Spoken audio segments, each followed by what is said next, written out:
Dona Marlene na sua janela. Novidade aqui do quarto. Novidade, que novidade. O banheiro.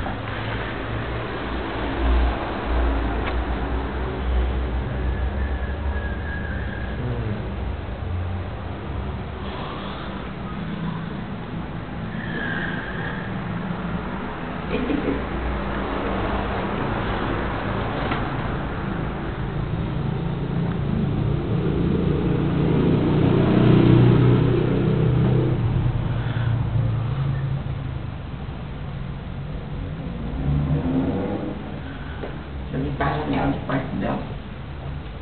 Onde que o pai falou? A janela da Soraya tá cheia. Quarto da Soraya. Vai falando aí, que ela vai escutar O lá. quarto da Soraya, os bichinhos da Soraya. Peraí. Deixa eu dar a cama da Soraya. A bagunça da Soraya.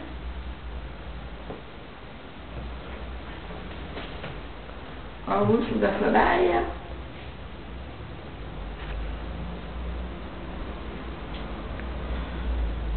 Pegando direitinho? Uhum.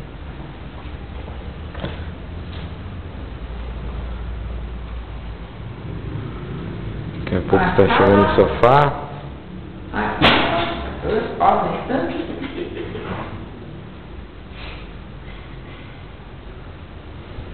Ó, a porta da sala. A porta da sala. Vai lá, mãe, na cozinha, ficar pra trás, pra quê? Parece bicho do mato. Mostrando atrás. E aqui, aqui onde é? Aqui é a cozinha? Aqui é a cozinha. Ah. Aqui é a cozinha. Cartão. Cozinha. Os periquitos.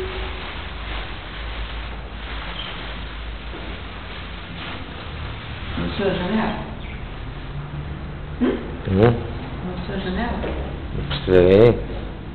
Balcão. Bacana. Tem que abrir.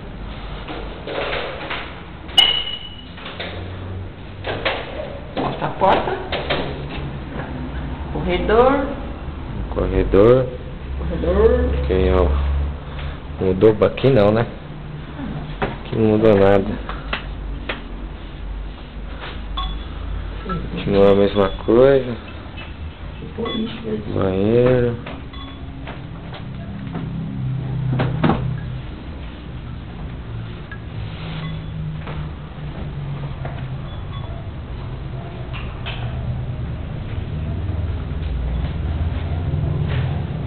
Não vou mostrar lá fora porque tá noite, não vai ver nada. Eu não vou lá fora porque tá noite e não vai ver nada. Não vai ver? Dá pra ver lá fora? Não, tá noite, não dá pra ver.